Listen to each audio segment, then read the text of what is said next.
Bueno, el siguiente ponente es José Ignacio Díaz Pardo.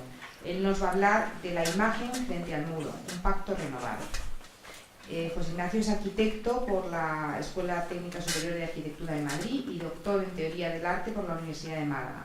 Fundador y responsable de la Comisión de Cultura, así como de la Comisión de Publicaciones del Colegio de Arquitectos de Málaga. Fue vocal de Cultura en este y en el Colegio de Arquitectos de Andalucía Oriental. Director del Centro Cultural de la Generación del 27, fue asesor cultural de la Diputación Provincial de Málaga y miembro del Consejo Editorial de numerosas publicaciones periódicas de arte y literarias. Profesor de la asignatura de Análisis de Formas, Composición y Teoría de la Historia de la Arquitectura. Ha publicado las monografías Paradójico Pablo Picasso, la Guía de la Arquitectura Malagueña y Diario entre dos ciudades, París-Málaga. Asimismo, publicó numerosos artículos en revistas especializadas malagueñas y nacionales. Ha realizado exposiciones de pintura en Ibiza, Málaga, Madrid y Granada. Sus ilustraciones acompañan innumerables libros de poetas nacionales y extranjeros. Bueno, le doy la palabra.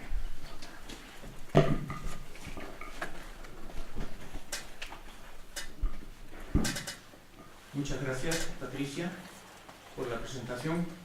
Muchas gracias, por supuesto, a Teresa, a todo el grupo de Scritia, y lo quiero personalizar en Olga y en Nacho, que han sido los responsables de montar todo esto.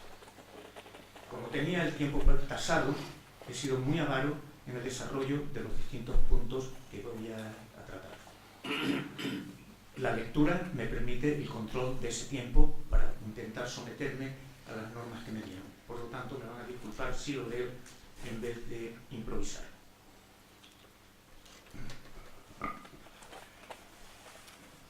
En la primavera de 2016, el Museo Picasso Málaga inauguró una exposición temporal que giraba alrededor del llamado Mural de Pollock, que encargó Peggy Guggenheim para el pasillo de su casa. La presentación del Pollock recién restaurado dialogaba de tú a tú con un cuadro de Antonio Saura de formato similar en la sala en la que culminaba el recorrido de la muestra. Pasadas las aglomeraciones del primer momento inaugural, me reuní con el pintor Enrique Brinkmann en un intercambio inevitable de impresiones y emociones en el que fue decantándose una reflexión que finalmente acabó generando una incomodidad difusa alrededor del objeto que motivó el acontecimiento, la pintura de Pollock y su inclusión en la categoría cuadro. Brinkmann, que lleva años enfrentándose brillante y valientemente al problema, coincidía conmigo en el gravísimo error conceptual de llamar mural a un cuadro solo por vincular la esencia de aquel a un voluntarismo basado en formatos, obviando el rasgo más definitorio de su esencia, como es la relación de subsidiariedad con la arquitectura y, por tanto, la exigencia de la percepción cinestésica. La confusión es universal, pero más por la ambigüedad de los referentes que enmarcan una u otra categoría que por una cuestión de formatos, soportes, técnicas, temática o lectura. En cualquier caso, no vengo aquí a ofrecer respuesta al problema, sino a proponer otras vías de solución. Sin duda alguna, por deformación profesional y por haber tomado partido en el antagonismo entre la esencia y aquella apariencia que se materializa por el vehículo vicario de la forma, llevo algún tiempo implicado en el posible trazado de un proceso cognitivo alrededor de conceptos tan inasibles como los de espacio y tiempo. Proceso que pretendo similar al que en otros ámbitos, desde la percepción, intuición, emoción, nos conduce a través del doble operador mito-logos a la conciencia como máxima expresión del conocimiento. Solo una matización. Nuestra propuesta debe incidir en el carácter no narrativo del mito y por tanto no materializable por el logos, pues ni tiempo ni espacio son entes que acepten la narratividad sin hacer dejación de sus valores inminentes. Por desgracia, es un problema que excede al marco en el que nos moveremos en esta jornada, aunque sí nos aproximaremos a él tomando como referente la puerta analógica que nos ha abierto Bill Viola con esta muestra. Debemos hacer un poco de historia. Hubo dos momentos históricos en los que dos propuestas de teoría artística concatenadas infiltraron la ambigüedad en las categorías de mural y cuadro. Uno, positivo y esperanzador, de apertura a todo un nuevo sistema de conocimiento, cuando en 1413 Filippo Brunelleschi presentó la construcción legítima. A este le siguió otro de regresión cuando Alberti lo sustituye simplificando el acceso al conocimiento plástico y espacial para favorecer la practicabilidad. Desiste del afán de profundización en estas disciplinas y somete la realidad a la apariencia con su método abreviado de la construcción legítima para uso de pintores. En sus dos famosas taboletes, la del Baptisterio de la Plaza de la Signoria, Brunelleschi ofreció la experiencia cognitiva de la construcción legítima, posibilitando una lectura matizada mediante la tríada percepción, intuición, representación e intelección, de este ente que nos permea y con el que convivimos, que es el espacio. En las taboletes se ofrece la representación y la intervención en el espacio según la pintura y la arquitectura respectivamente. La primera una experiencia visual mínimamente cinestésica y la segunda en otra plenamente cinestésica y temporal. Fueron artificios destinados no solo a representar una realidad, sino también a sustituirla convincentemente. Lo sucedido nos lo cuenta Manetti en la biografía de Brunelleschi al describir detalladamente las dos taboletes perdidas. En ellas podemos inferir la distinta intención del arquitecto al plantear una y otra. Es en esa época cuando Brunelleschi concibió y puso en práctica lo que hoy los pintores llaman perspectiva. Y la primera vez que la mostró fue sobre una pequeña tabla donde pintó una vista exterior de la iglesia de San Juan de Florencia. Dibujó los trazos de esta iglesia tal como veríamos su exterior si hubiésemos estado situados en el interior de Santa María dei Fiori, a 3 brazas de distancia de la puerta. Además, la parte del cielo, sobre la que se recorta el perfil de los edificios en la pintura, lo hizo en plata patinada para que el aire y cielos naturales pudiesen reflejarse de modo que las nubes pareciesen ser movidas por el viento. Así, hizo un agujero en el panel, tan pequeño como una lenteja por el lado pintado, mientras que por el revés se ampliaba en pirámide hasta alcanzar el tamaño de un ducado. Con una mano aplicaba la tabla al ojo.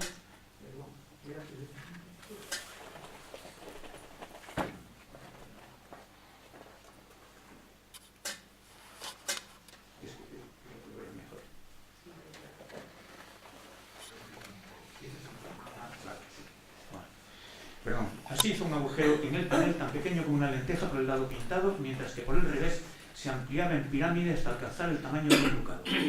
Con una mano aplicaba la tabla al ojo, mientras con la otra colocaba enfrente de la pintura un espejo plano para verla a través de él. El espacio entre el espejo y la pintura se extendía en brazas minoradas proporcionalmente a las brazas reales que había entre la iglesia de San Juan y el punto donde parecía haber sido realizada. Hizo también en perspectiva la plaza del Palacio de la Signoria, en Florencia, como si estuviéramos fuera de la plaza, incluyendo todo lo que se encuentra por encima y en los alrededores. Siendo el panel de la plaza tan grande, conteniendo tantos elementos distintos, no era posible sostenerlo con una mano a la altura del ojo, mientras la otra mano sujetaba el espejo. Lo dejó a la decisión discrecional del observador, y allí, donde había plata patinada en la representación de San Juan, recortó las planchas en lo concerniente al espacio por encima del perfil de los edificios e instaló la tabla in situ para contemplar el resultado, el aire natural mostrándose por encima de las construcciones.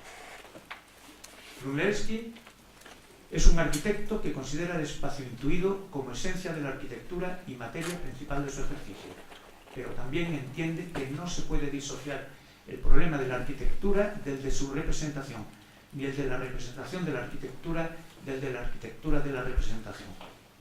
La del baptisterio es, ante todo, una representación que se construye a base de recursos de trucaje. Participa de lo ilusorio, lo ficticio y lo virtual, por lo que su verosimilitud será validada por el contraste directo con la realidad percibida. La representación funcionará como tal siempre que la estructura que articula los elementos lingüísticos, punto de vista, plano del cuadro y posiciones relativas de todos los intervinientes del constructo sea conocida y se respete. Al final, una correcta lectura nos conduce a una concepción del espacio geométrico y abstracto, homogéneo e isótropo, continuo e ilimitado, que se logra por la elucubración sobre los problemas de la representación perspectiva. Brunelleschi convocó al espacio entre los objetos, ya no lo intuye, lo representa para llegar a conocerlo. La tableta de la Signoria con toda la crudeza de una sustitución absoluta, participa también de lo representacional, aunque la inexistencia de un punto de vista único y la escasa importancia de la relación de distancias entre punto de vista, objeto susceptible de ser representado, plano del cuadro e incluso la experiencia cinestésica directa del constructo, anula todo plano lingüístico en ello. El lenguaje ya no es el instrumento fundamental para su conocimiento, sino que hemos de basarnos en otras experiencias cinestésicas sustitutorias. A fin de cuentas, ambas tabuletes persiguen el mismo resultado, el de la verificación de la validez de un instrumento que nos permite adentrarnos en un territorio nuevo, el del concepto espacio. En la primera tableta, los objetos circunscritos se relacionan por las distancias proponiendo un vacío mensurable entre ellos. En la segunda debió entenderse que los objetos exigían una acción del observador en esa distancia que los separa. Dio entrada al vacío activo, es decir, al espacio, pudiendo así pasar de la intuición al concepto. Por ello, la primera tableta hemos de enmarcarla en el ámbito de lo pictórico, representacional, y la segunda en el de lo arquitectónico. Brunelleschi es ante todo arquitecto. El paso de lo representacional a lo conceptual lo materializa en una intervención generativa que partiendo del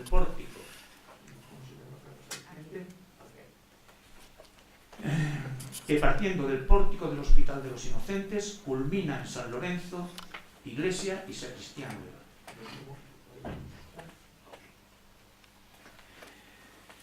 Y sacristía nueva como una espacialidad derivada de la representación perspectiva. Esto nos demuestra que sabe, conoce y es consciente de la existencia del ente espacio como factor esencial de lo arquitectónico, que no reside en la construcción de un artefacto que lo materialice, la fábrica. Cuando ejecuta este constructo no sometido a la narratividad, en una expresión lata de la prefiguración de Warburg, lo hace sobre un hecho precomprendido, el espacio, y propone un operador análogo al mito, como reclamamos en nuestro proceso de acceso a la conciencia. Es necesario aclarar por qué se utiliza la palabra mito, porque entendemos el mito no en la acepción de Fraser, ni en la causalidad de Blumenberg, ni tampoco en la pulsión evolutiva de Diel.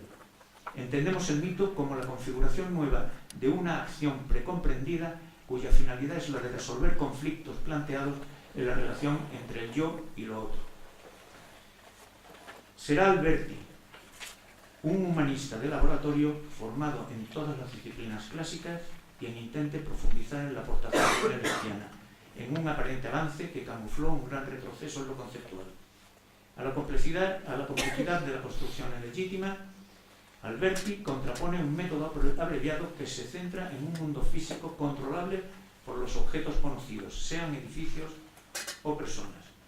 Reaparece así la intuición, que no el conocimiento, del concepto extensión, distancia, derivado desde circunscripción de los objetos individuales plenamente asumible por la geometría.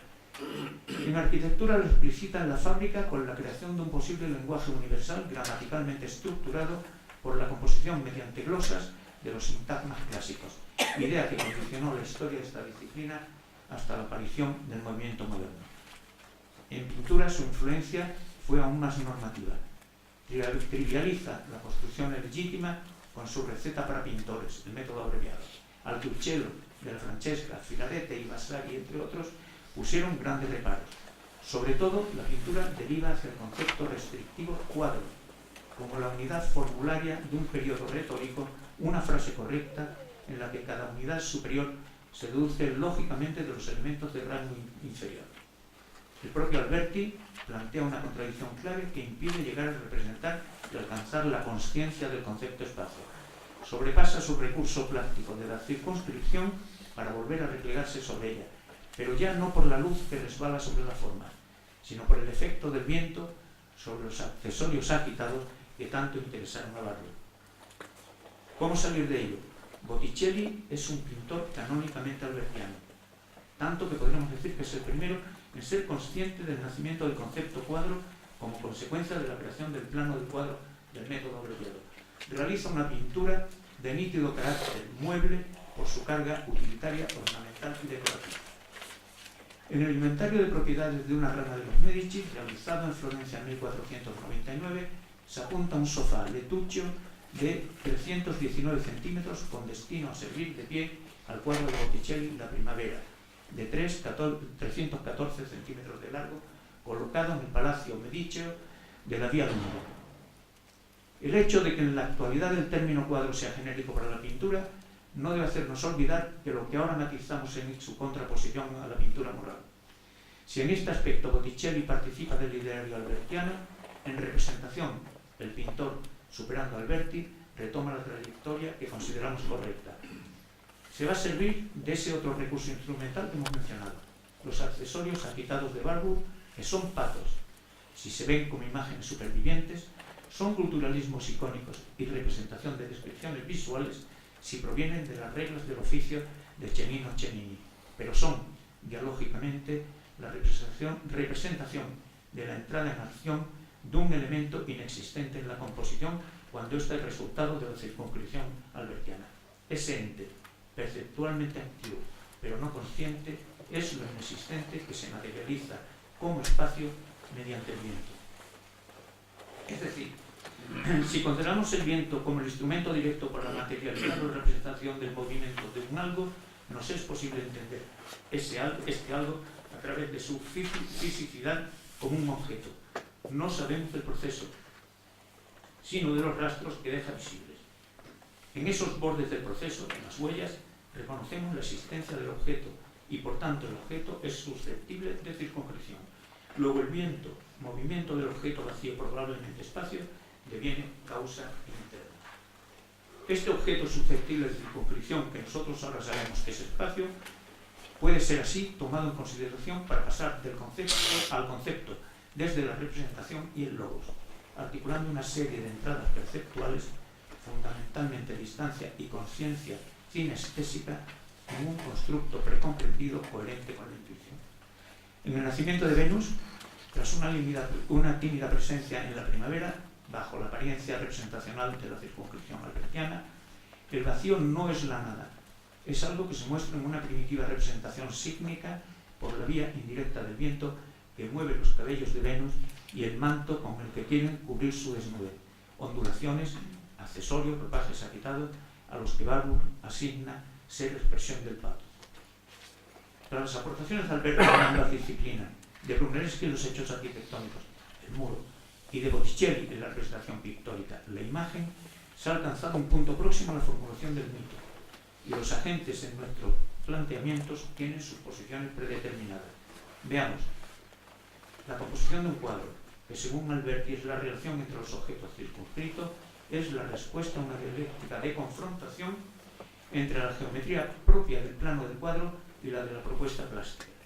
En esta modificación conceptual, muchas otras cosas quedaron en el camino. Con el cuadro aparece una limitación de la percepción visual, pues la no posición única del punto de vista genera anamorfosis, como ya se encargó Leonardo de señalar en su momento, pero que explotaron de forma extrema pintores como Hans Holbein el joven en Los embajadores, o a la que se adaptó Velázquez en el retrato del príncipe Baltasar Carlos a caballo. Con esto no solo se produce la pérdida de la percepción cinestésica, sino que la verticalidad es la posición impuesta en el espacio, así como la de un único sentido de lectura que Wolfling explicita como derivado de lo visual en la escritura occidental, de izquierda a derecha y de arriba a abajo. En el caso del concepto mural, la composición, que siempre estuvo supeditada al factor determinante de la arquitectura, pierde su valor activo en muros y paramentos verticales, quedando restringido su ámbito de intervención a techos, bóvedas o simples elementos decorativos. En este sentido es oportuno recordar los problemas que, salvando los lunetos, plantea la bóveda de la Sistina. Esto es todo San Lorenzo, la Sacristía Vieja.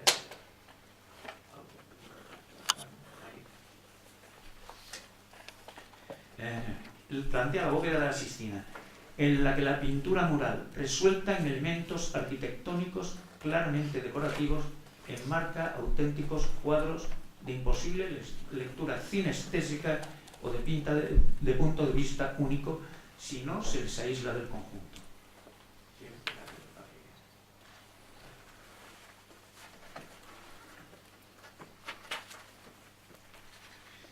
del conjunto. Esta descontextualización del concepto moral ha tenido otras consecuencias relevantes. Una, la desaparición del valor fundamental de la percepción cinestésica de la obra en lo que afecta al componente plástico.